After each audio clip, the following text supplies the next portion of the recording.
94,3 FM Good Radio Jakarta.com. Bersama dengan saya Tontam Tony Tamrin di Relaxing Sunset. Tahun baru, acara baru nih. Tiap Jumat sore, selamat datang di Diskopedia.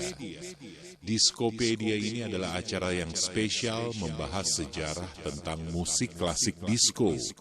Dan ternyata saya nggak sendirian, karena saya ditemani oleh Mas Hadi Prantoro dengan sambungan jarak jauh tapi dekat di hati. Dan Mas Hadi ini posisinya berada di Batu, di Malang ya. Oke, kalau ngomongin tentang sejarah klasik disco, mungkin Mas Hadi bisa berkomentar tentang itu, ceritanya gimana Mas? Silakan. Jadi sebutan klasik disco itu kan sebetulnya kan dimulai pertengahan 90. Jadi istilah klasik disco itu mulainya, jadi istilah yang saya maksud itu, jadi bermunculan istilah klasik disco itu karena kejenuhan. Jadi kejenuhan pada tahun 90-an. Jadi istilah itu nggak pernah terjadi, nggak pernah saya dengar sebelum-sebelumnya. Dan kalau bicara masalah disco, itu kan juga berhubungan dengan DJ. Jadi sejarahnya itu sangat-sangat panjang. Jadi begitulah. Jadi ntar dimulai dari mana? Nah, Tom yang ngasih pertanyaan. Nah, kalau gitu Mas Hadi ceritain dong, awal mula pertama kali terjadi yang namanya, tercipta yang namanya disco music, musik disco itu gimana sih awal mula? Kalau saya baca ya, ini saya itu rekomendasi itu lebih banyak dari mendengar ya. Mendengar dari cerita seseorang, jadi bisa saudara, bisa teman, bisa baca, jadi banyak-banyak lah. Jadi nggak ada rekomendasi yang khusus, itu nggak ada. Jadi anggap aja orang warungan lah saya ini. Nah, disco itu kalau secara literatur yang pernah saya lihat itu, saya baca itu dimulai tahun 1971. Jadi disitulah mulai berdirinya klub disco. Tapi ini sejarahnya harus diungkap dari yang namanya DJ dulu. Karena DJ itu ada sebelum disco. Jadi disinilah harus dipahami dulu. Jadi nanti itu ceritanya ya masalah DJ itu apa, disco itu apa, muasalnya itu dari mana gitu. Jadi di sini. Oke?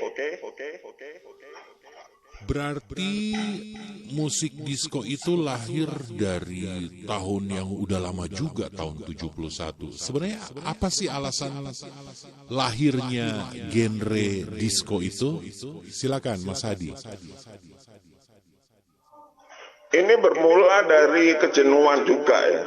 Jadi kalau tadi itu saya sebut ada istilah kejenuhan. Jadi di tahun itu yang namanya hiburan malam ya. Disco itu kan identik dengan hiburan malam ya. Jadi hiburan malam saat itu tuh menjemukan ya, ketika zaman itu night club, kasino, tempat-tempat perjudian, umpamanya yang ya masih agak berbau-bau disco tapi juga bukan disco itu. Jadi kayak klub dansa. Kalau klub dansa kan berarti kan pagi, siang, sore, malam lah, artinya dia mau jam berapa kumpul-kumpul, nyetel vinil ya, nyetel piringan hitam, terus rame-rame dansa gitu kan udah memang ada ya. Jadi disco itu karena semacam kejenuhan ketika saat itu juga di televisi, ya televisi Amerika ya kalau tepatnya ya. Jadi di situ ada acara Soul Train yang dipandu sama host Don Cornelius. Nah, acara Don Cornelius itu kayak semacam magnet. Jadi Soul Train itu semacam membuat orang yang pada saat itu sudah ada televisi ya. Jadi kan Indonesia belum ya, Indonesia sudah ada tapi nggak ini ya, artinya orang-orang tertentu yang memiliki. Jadi Soul Train itu memancing orang, loh kok nggak ada tempat seperti ini gitu loh, yang secara didatengin gitu. Nah disitulah mulai ada semacam inovasi-inovasi yang membuat gimana kalau tempat semacam yang saya lihat di Soul Train itu terwujud gitu. Jadi hiburan malam yang mirip dengan Soul Train. Disitulah timbullah disco itu. Wah, ternyata seru juga ya perkembangan musik disco dan apalagi kalau kita mendengarkan sejarahnya. Mas Hadi, kalau boleh tahu kira-kira lagu disco yang pertama kali itu seperti apa sih? Jadi persisnya itu semacam apa ya, genre soul funk ya, soul dan funky ya. Dan juga ada kadang-kadang apa yang disebut dengan Philly song ya, Motown, lagu-lagu Motown yang berbau soul. Jadi itu awal-awalnya lagu yang ada ya, yang sering dilihat di mereka di televisi dengan. Karena Soul Train itu memang semacam promosi black music ya. Jadi hanya orang-orang kulit hitam yang bisa tampil di Soul Train itu. Jadi kayak masih dipenuhi dengan musisi-musisi kulit hitam. Semacam James Brown, Jutex, Al Green, dan juga mungkin ada, ya saya nggak hafal ya, artinya yang saya tahu ya orang-orang yang terkenal sajalah.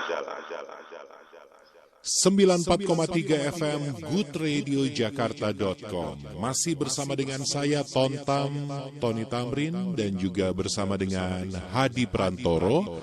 Kita masih membahas tentang sejarah klasik disco. Dan kebetulan sore ini Anda masih bersama Diskopedia. Disco Ensiklopedia. Oke. Mas Hadi, sekarang tadi kita sudah membahas tentang James Brown dan juga Al Green yang merupakan cikal bakal musik disco. Setelah itu pasti banyak dong lagu-lagu disco yang muncul. Silakan diceritakan, Mas. Nah, ini seperti awalnya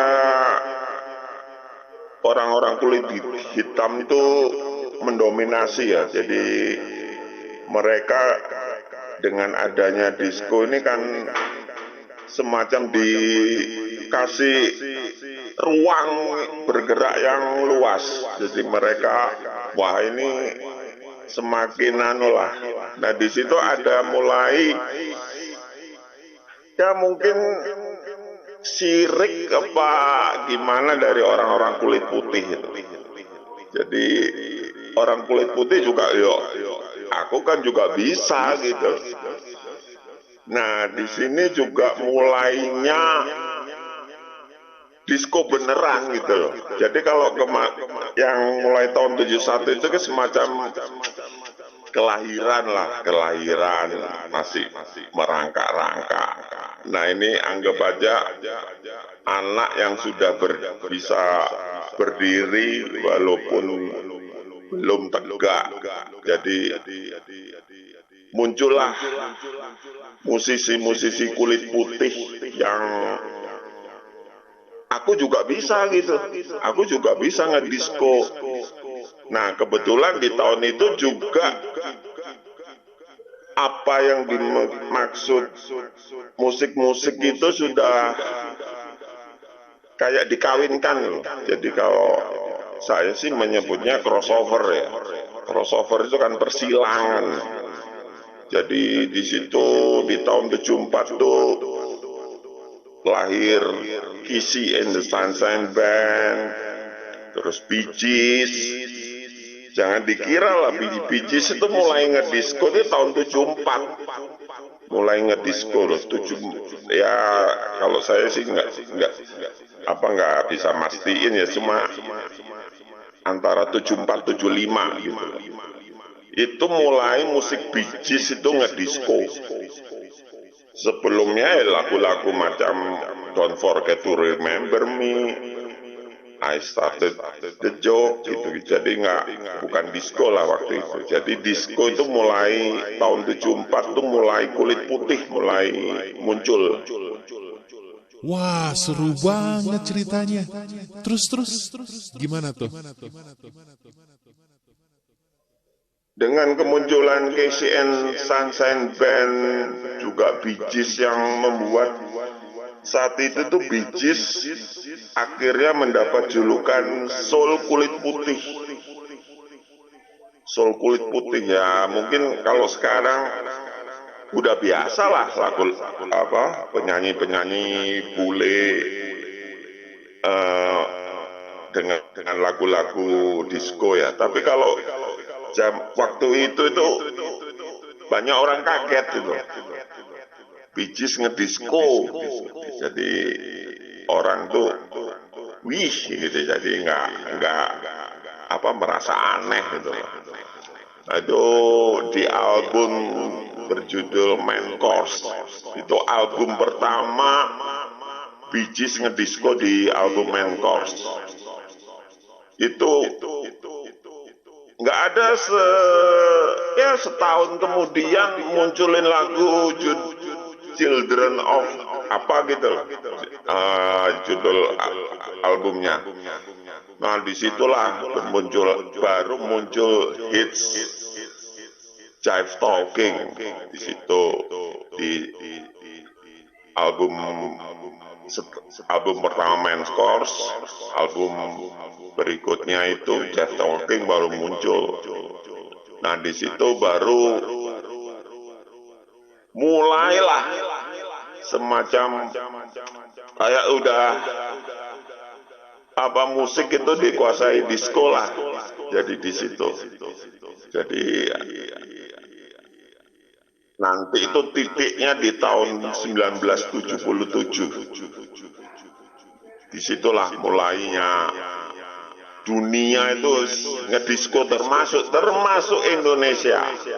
Jadi kalau ada orang mengatakan bahwa 80-an ada di Indonesia itu ada Stardust, ada Studio East, ada Lemirates, apa segala macam. Tapi yang paling heboh itu di 70-an kalau di Indonesia. Karena belum ada musik dangdut waktu itu. Jadi belum ada musik dangdut. Jadi disco itu ada di mana-mana lah, di kampung-kampung becek, di gang-gang buntu itu disco itu pasti ada. Nah di situ kan sering anak-anak orang Indonesia ngasih nama diskonya itu kan asal-asalan ya. Ada merinding disco, derdek disco ya, asal kalimat apa yang paling aneh pada zaman itu. Ya termasuk seandainya di sini masih ada orang yang dulu pernah menamakan diskonya celegeng, apa metelot, apa gimana lah. Jadi ya itulah apa keramaian musik disco di Indonesia itu justru saat itu. Jadi saat itu nggak ada, ya gara-gara Rhoma Irama itu masih kalah sama Bee Gees waktu itu. Waduh, benar-benar seru nih ya, obrolan tentang sejarah musik disco. Dan sekarang kita dengarkan lagu-lagu yang sudah dibahas tadi di Diskopedia Good Radio 94,3 FM Jakarta. Dari Menara Imperium lantai 31 Rasuna Said, Jakarta, 94,3 FM, goodradio.jakarta.com. Kita masih bersama dengan saya, Tontam Tony Tamrin, dan juga Hadi Prantoro, masih membahas tentang perkembangan dan juga sejarah dari musik klasik disco dalam acara spesial Diskopedia. Oke, Mas Hadi, sekarang Mas Hadi giliran cerita tentang Ratu Disco itu siapa aja, karena kalau kita ngedengerin lagu-lagu disco itu ada yang saya tahu ya, Ratu Disco itu ada misalnya Gloria Gaynor gitu kan. Ada juga Madonna, untuk era-era 80 Madonna juga masuk sebagai ratu musik disco. Nah, silakan Mas Hadi menceritakan tentang disco diva. Ini anggap aja dimulai tahun 1976 ya. Ini kira-kira lagi ya, jangan wah itu bukan 75, jangan ya. Jadi setidak-tidaknya tahun 76 itu muncul ABBA. Jadi grup ABBA ini juga anggap aja nih mengekor Bee Gees ya. Jadi dia juga akhirnya juga berkecimpung di disco dengan lagunya jelas semua udah tahu ya, Dancing Queen. Nah di situ juga ada tahun-tahun segitu juga muncul yang kulit putih, ada Candy Staten. Nah, tapi memang diva itu identik dengan kulit hitam ya. Juga bermunculan Gloria Gaynor, Donna Summer, terus ada lagi tapi ini jarang juga, ini hanya pecinta musik-musik yang agak kembali lagi ke soul dan funk ya. Itu ada Melba Moore, ada Evelyn Champagne King. Ya, disitulah mulai marak kaum hawa bermunculan untuk meramaikan musik disco. Biasanya kan kalau perkembangan musik di luar negeri itu juga akan disusul oleh musisi-musisi Indonesia. Apakah musisi Indonesia juga udah mulai latah juga berdiskoria, dan termasuk juga mereka juga punya diva untuk khusus musik disco atau gimana, Mas? Silakan. Anggap aja ini setelah lagu-lagu ABBA, Dancing Queen, terus mulailah bermunculan disco-disco di Indonesia. Yang saya tahu ya tahun 76 tuh di Indonesia ada klub, nggak tahu di jalan mana ya, soalnya saya orang Surabaya ya. Di Jakarta itu saya pernah punya kompilasinya, itu klubnya itu namanya 76, Mes 76 itu termasuk klub-klub yang lain lah.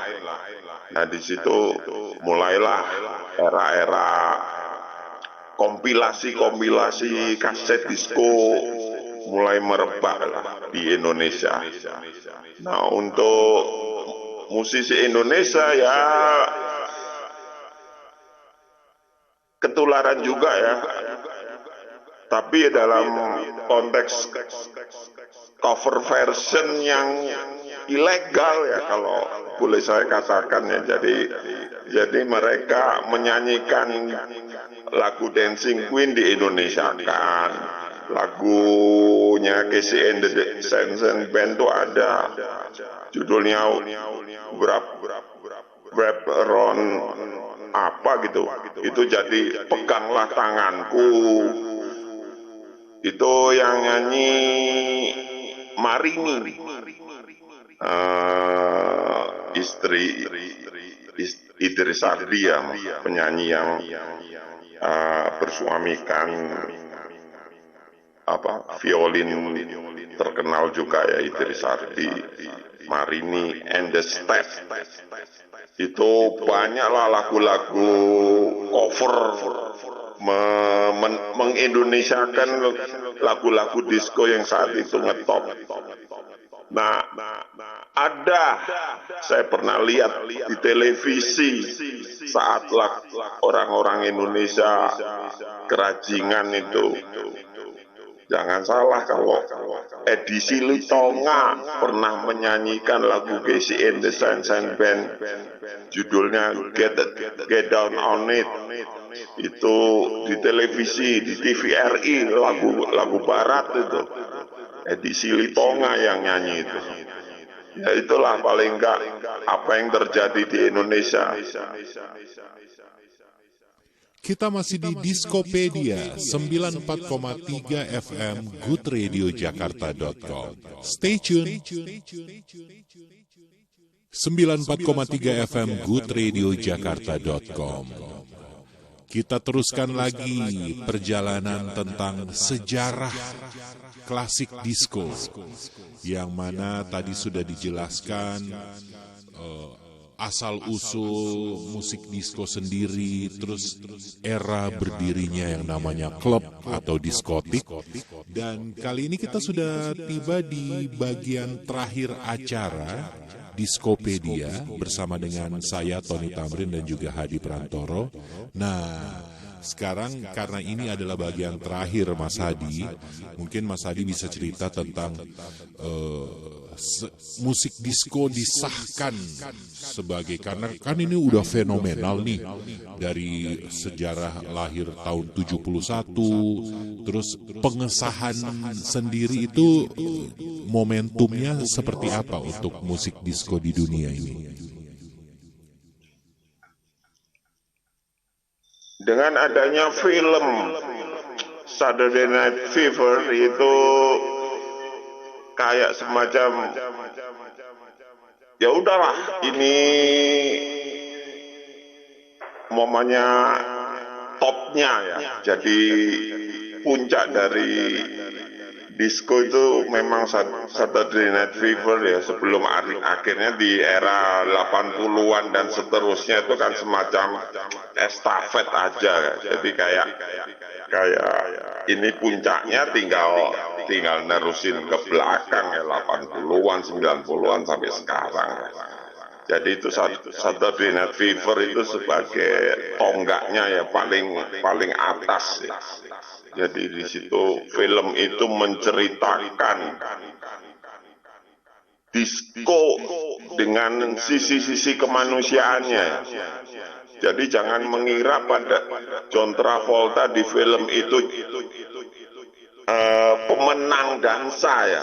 John Travolta di film itu tuh kalah dansa itu.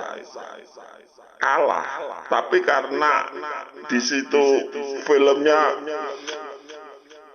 disco ya. Disco itu kan identik dengan apa ya, kayak hiburan, terus nggak ada ceritanya, tapi disco tapi dikemas dengan cerita ya, cerita kemanusiaan, persahabatan, dan segala macam ya, kegelisahan. Ya, itu menariknya film Saturday Night Fever tuh itu. Nah, disitulah akhirnya menjadi puncak, dan seterusnya mulailah ya, ini yang mungkin minggu depan aja ya kita lanjutin dengan tema Studio 54 ya. Nah, di situ John Travolta ibaratnya itu membuka kunci pintu untuk yang lebih heboh lah di situ. Benar-benar luar biasa kalau kita dengerin cerita perkembangan musik disco itu ya. Waduh, ternyata nggak sesederhana yang saya bayangkan gitu. Nah, kalau ngomongin soal genrenya sendiri gitu kan, ada genre disco, terus ada juga funk atau apa segala macam. Itu ada perkembangan baru meskipun masih dalam rel disco itu nggak sih, Mas? Jadi ini kita bercerita sekitar tahun 78 ya.